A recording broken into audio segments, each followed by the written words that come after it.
हर हर महादेव। जय शिव गुरु, जय गणपति भगवान। हाँ तो रउरा सभी कैसन बानी। और गोस्वामी शिव चर्चा कथा में रउरा सभी के ताहे दिल से बहुत ज़्यादा खुशी मन से हम रउरा सभी के अपन गोस्वामी शिव चर्चा कथा में स्वागत करतनी और आशा करतनी कि शिव गुरु की कृपा से रउरा सभी बहुत ही आनंदमय होखम जा। और आज रउरा सभी के शिव गुरु के महत्व जीवन में बतावे खातिर फिर से प्रस्तुत भइल बानी। देखी जा, गुरु बिना ज्ञान ना होला और जब ज्ञान ना होला तब कौनो पथ होके कौनो जगह होके हर एक जगह हमनी के जीवन में गुरु के ही महत्व होला। जहिया हमनी के जन्म लेनी जा तहिया माता के स्वरूप में हमनी के गुरु माई बनेले, जेकर अंगुली पकड़ के हमनी के चले के सीखे नहीं जा, बोले के सीखे नहीं जा और जीवन के हर एक दुख घड़ी में हमनी के सहायता भी माता करेली। और ओकरा बाद हमनी के जीवन में दूसर का गुरु आवेले, उके तो हमनी के ज्ञान के देवी, ज्ञान के देवता, ज्ञान के देवी और ज्ञान के देवता के होले जीवन हमनी के पाठशाला में हमनी के विद्या अध्ययन करावेले। वो या तो मास्टर होले या फिर मैडम होली और ये मास्टर और मैडम ही हमनी के जीवन के आधार के सिखावेली कि हमनी के पढ़ के जीवन में का बन सकत नहीं जा। ओकरा बाद जब जीवन हमनी के पढ़ाई के ऊपर से जब पार होला तब हमनी के जीवन में तीसर का पड़ाव पड़ेला कि अब हमनी के कर्म करे के। तब कर्म करे के हमनी के जहाँ भी जौन भी जगह जानी जा ओइजा केहू न केहू हमनी के गुरु बन के और हमनी के जीवन के यापन करे खातिर तरह तरह के जीवन में बतावेला कि हई किस्म से हमनी के जीवन में ई काम करम जा तो हमनी के जीवन के बहुत अच्छा तरह गुजारा हो जाए। और वो हमनी के जीवन यापन के महत्व समझावेले और वही से हमनी के जीवन निर्वाह करे खातिर तरह तरह के कर्म करे के दीक्षा ग्रहण करे नहीं जा उहे गुरु से। और लास्ट में यानी कि जब जीवन के अंत होखे वाला होला तब आवेला बुढ़ापा और वो जीवन में महत्व केकर रहेला त केवल शिव गुरु के। शिव गुरु या फिर हमनी के कोनो आराध्य देव गुरु होखस तेवने हमनी के जीवन के सही महत्व सही दिशा दे के और हमनी के जीवन के आखिरी पड़ाव तक ले जाके और हमनी के जीवन के अंत तक वह शिव गुरु उहे हमनी के जे आराध्य देव होला उहे आराध्य देव हमनी के मोक्ष के मार्ग दिखावेला। और ये तरह हमनी के जीवन के महत्व एगो बड़ा पैमाना पर सरल भाव से जीवन यापन के सही महत्व होला। आज हम उहे शिव गुरु के महिमा अपन जीवन में रउरा सभी के रूबरू करावे खातिर एगो कथा के रूप में प्रस्तुत करतनी। कथा ऐसे बा कि एक बार एगो विद्वान पंडित कहीं गईले और उ गईले तो उनका जीवन में तरह तरह के दुख, तरह तरह के कलेश और सबसे बड़ कलेश रहे उनकर गरीबी। जहाँ कहीं भी वो बेचारू भीख मांगे जास, भिक्षाटन करे जास, तो भिक्षाटन करे में केहू भी उनका के भिक्षा ना देवे, जौना के चलते उनकर जीवन बहुत ही दुखमय हो गई। और ओकरा बाद एक दिन वो पंडित के बहुत बड़ महान गुरु मिल गए और उ गुरु बतौले कि हे विद्वान पंडित तो तू बाड़ा, बाकी तू कोनो गुरु के धारण नहीं कैले। तो जब से तू गुरु के धारण ना करब तब से तहार जीवन में यही तरह दुख चलत रही। और उ गुरु के धारण करे खातिर तब पंडित जी कले कि हे महात्मा रौरा बताई कि हम केकरा के अपन गुरु बनाई। तब ये बात के निर्णय करे खातिर उ विद्वान पंडित के कले कि तू अपने से सोचला कि तहार जीवन कौना हिसाब से चलता और के तहार गुरु बनी, तब तारा के सही दिशा में सही राह दिखाई। तब वो विद्वान पंडित का काम कैले, कहले कि हे महात्मा जी अब हम दूसरा जगह कहाँ खोजे जाएं, रौरे हमार गुरु के रूप में हमार हाथ पकड़ ली और रौरे हमरा के सही दिशा बताई जौना के कारण हम अपन जीवन के निर्वाह कर सकें। तब वो महात्मा कले कि देखा जौन जौन हम कहम तौन तौन तारा करे के पड़ी। वो कले कि ठीक बा। और एक दिन वो महात्मा कले कि तू शिव सहस्त्र नाम जाप करत रहा और तारा जीवन में अपने आप कष्ट कटत रही। एक दिन का भइल कि वो बैठ के और बहुत ज़्यादा भगवान शिव के नाम जपले, 2 दिना जपलें, 4 दिना जपलें, 1 महीना जपलें, साल भर जपलें, फिर भी उनका जीवन में दुख के घड़ी ना कटल और दुखे दुख उनकर जीवन चले लागल। तब वो एक दिन महात्मा जी के लगे आके और बहुत क्रोध में वो विद्वान पंडित जी कहे लगले कि रौरा तो कहत रही कि शिव गुरु के हम धारण कर लें तो हमार जीवन बहुत ही सरल भाव से कटे लागी, हमारा जीवन में सुखे सुख होके लागी। तो हे महात्मा जी रौरा बताई कि हमारा जीवन में सुख कहाँ मिलल।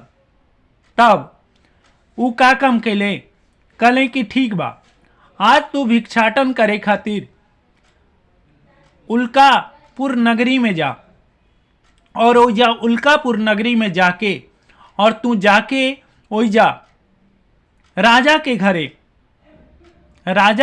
जाके तू जाके और भिक्षाटन कर, ओइजा तारा जमन चीज चाहिए सब चीज प्राप्त हो जाई। और ओइजा ले ऊ अपन गुरु के कहला से के हिसाब से ऊ उल्कापुर के राजा के घरे जाके महल के दरवाजा पर गए।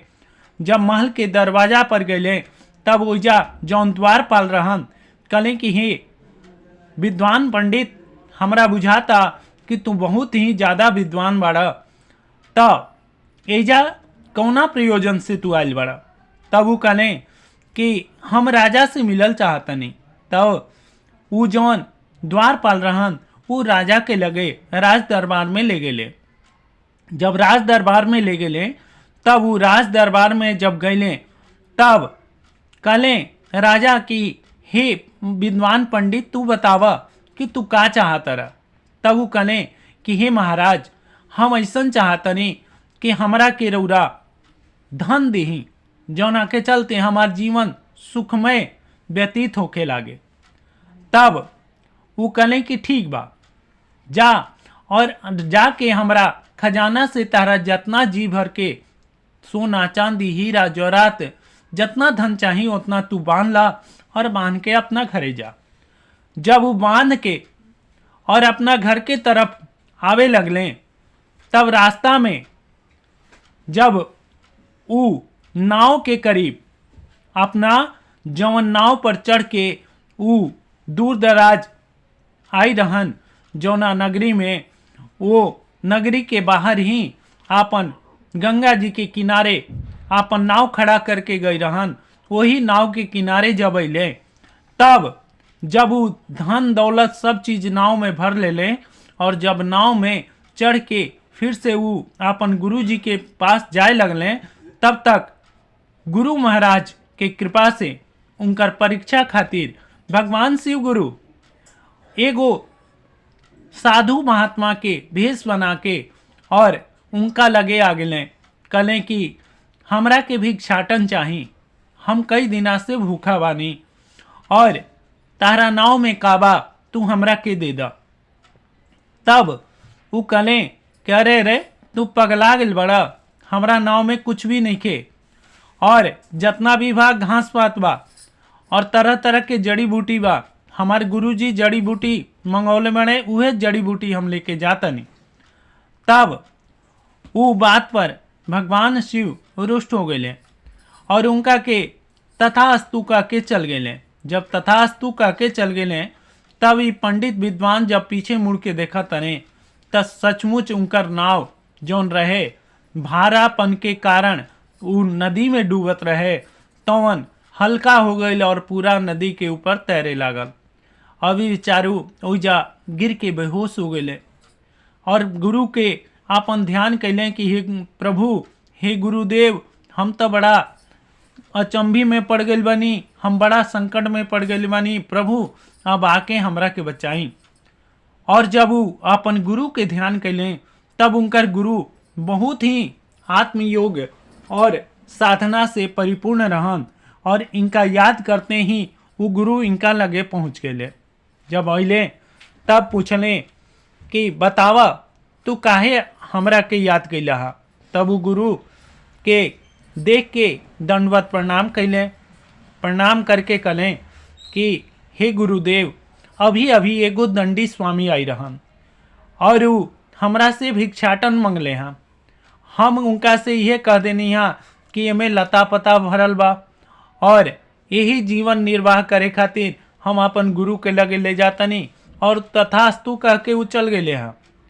तब वो कहले, अरे मूर्ख, जीवन में का धने दौलत जीवन के महत्व समझावेला? अरे जीवन के यापन खातिर सिर्फ धन दौलत होला, जीवन के असली महत्व तो सत्य बोलला में बा। और तू भगवान शिव के निरादर कैला हा, जौन तहार गुरु हमें, जौन हमरो गुरु हमें, तहरो गुरु हमें, और तू उनकर महत्व ना समझला अपना जीवन में, और तू उनका से झूठ बोल गईला हा। तब वो कहले, अरे महाराज, हम का जानी कि वह शिवगुरु हमें। तब कहले, अरे शिवगुरु तहार परीक्षा लेवे आई रहा कि तारा जीवन में धन के महत्व बा कि सत्य के महत्व बा। तू असत्य बोल रहा, यही तरह भगवान शिवगुरु तारा के श्राप दिले हैं। तब वो बेचारू रोवे लगले और तब जौन उनकर महात्मा रहन गुरु, वो भगवान शिव के फिर से आराधना कैले। भगवान भोलेनाथ अइले और भगवान भोलेनाथ के दोनों गुरु और शिष्य दोनों जना दंडवत प्रणाम कैलन जा। तब प्रभु भोलेनाथ उनका सामने प्रकट हो गए, कहले कि मांगा का मांगल चाहता रहा। तब वो दोनों शिष्य और गुरु कहलन जा कि हे प्रभु, जैसे हमनी के धन दौलत रौरा देले रही, वो धन दौलत हमनी के दे दी। तब तथास्तु भगवान कहले और कहले कि और क्या चाहता रहा जा जीवन में। तब महात्मा के बोले से पहले ही वो विद्वान पंडित जी कहतने कि हे प्रभु, हम चाहतनी कि धन दौलत कभी जीवन में हमरा खत्मे ना होको। तब कह रहे तथास्तु, पर और क्या चाहता रहा? तब कहतने कि और हमरा कुछ ना चाहिए, जीवन के सही मायने में धन दौलत ही सब चीज बा। और जब महात्मा से पूछने गुरुदेव से, तब भगवान शिव कहले कि हे महात्मा, रौरा बताई कि रौरा अपन जीवन खातिर का चाहता रहे। तब वो कहले कि हे प्रभु, हम चाहतनी कि अखंड भक्ति राउर हमरा प्राप्त हो जाओ और जौना से हमार जीवन मोक्ष के प्राप्ति हो जाओ, राउर चरणों में हमार प्रेम और अनुराग बना रहो। भगवान कहले कि तथास्तु, और कह के प्रभु अंतर ध्यान हो गए।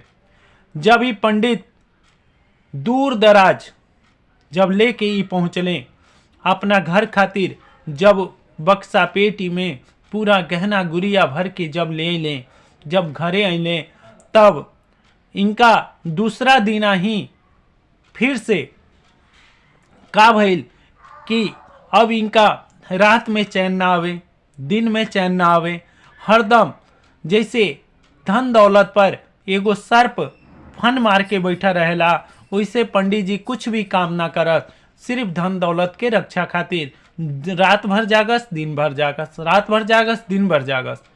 जौना के चलते उद्विग्नता उनका जीवन में इतना ज्यादा आ गई कि उनका सुख और चैन सब चीज समाप्त हो गई। फिर अब बेचारू अब फिर वो गुरु के लगे पहुंच गए, कने कि हे प्रभु अब बताई कि हम का करी। शिष्य आखिर तू अब काहे इतना उद्विग्नता में बाड़ा, इतना तू काहे चिंतित बाड़ा। तब वो कहले कि हे प्रभु हमरा जीवन में धन दौलत तो बहुत ज़्यादा हो गई, बाकी हमरा चिंते नहीं जात, रात दिन हमरा चैन नहीं मिलत, रात दिन हम ये धन दौलत के ही चक्कर में पड़ल बने। तब गुरुजी हंसे लगने, कले कि अरे मूर्ख, जब तारा भीरी सब कष्ट के निवारक भोलेनाथ तारा भीरी आ गए और तुमका से का मंगला। तब वो कले कि हे महाराज हम तो जन्नी कि सिर्फ धन दौलत ही इस जीवन के चलावे वाला है, जब धन दौलत हो जाई तो सब चीज़ अपने आप मिल जाई। बाकी आज हम समझ गए नहीं कि जीवन के असली महत्व भगवान शिव गुरु ही हमें, जब शिव गुरु हमनी के हाथ थाम ली हैं तब हमनी के जीवन में कोनो किस्म के कष्ट ना रह जाई, हमनी के जीवन शांतमय हो जाई और ये तरह हमनी के जीवन के महत्व असली महत्व शिव गुरु ही बाणे। तब गुरु जी यानी कि वो महात्मा कले कि अरे मूर्ख, अब भी तू ये धन दौलत के चक्कर के छोड़ के और भगवान शिव गुरु के नाम जपा, शिव सहस्त्र नाम जपा और उनका से दया मांगा, क्षमा मांगा और यही से तार जीवन अपने आप सुखमय हो जाई और ये धन दौलत के चक्कर छोड़ दा। तब जाके वो विद्वान पंडित समझ गए और फिर से शिव गुरु के आराधना करे लगले और शिव गुरु के आराधना करत करत उनका जीवन सही से जीवन यापन होके लागल और जीवन में असली महत्व बाद में उनका समझ आ गई। हर हर महादेव, जय शिव गुरु।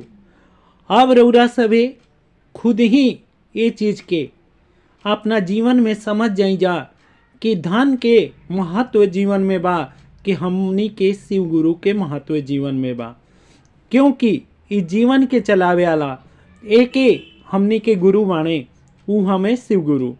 और शिव गुरु चाहिए तो हमनी के जीवन सही से बीती और नहीं तो नरक गामी ये जीवन बढ़ले बा। नरक रूपी ये पृथ्वी पर हमनी के वास करके तरह तरह के पाप तक करते बनी जा। ये चलते हमरा सब भक्त से अनुरोध बा कि सब केहू भगवान शिव गुरु के आपन जीवन में सबसे बड़ महत्व देव और जब उनका के महत्व देवे लगी तब उनका सब कष्ट के निवारण भगवान भोलेनाथ अपने आप कर दी हैं। हर हर महादेव, जय शिव गुरु, जय गणपति भगवान। ये कथा रउरा सभे के कैसन लागल जरूर से जरूर कमेंट बॉक्स में हर हर महादेव लिख के जरूर से जरूर बताएं जा। और कथा में अगर कोनो रउरा सभे के कमी महसूस होके, कोनो गलती महसूस होके तो अपन एगो छोट भाई समझ के रउरा सभे क्षमा भी कर देम जा। काहे कि हम एगो गुरु के शिष्य त ना कहम, काहे कि गुरु के शिष्य बने खातिर हमने के जीवन थोड़ा पड़ जाई। काहे कि भगवान शिव के परम शिष्य त सब केहू होला, बाकी जेकरा के भगवान शिव गुरु आपन शिष्य मानस उहे सबसे बड़ शिष्य होला। और हमनी के जीवन में भगवान शिव गुरु के बहुत बड़ महत्व बा, एकर हम व्याख्या ना कर सकतनी और थोड़े सा ही व्याख्या करके ई कथा के हम इजे समाप्त करतनी। जय शिव गुरु।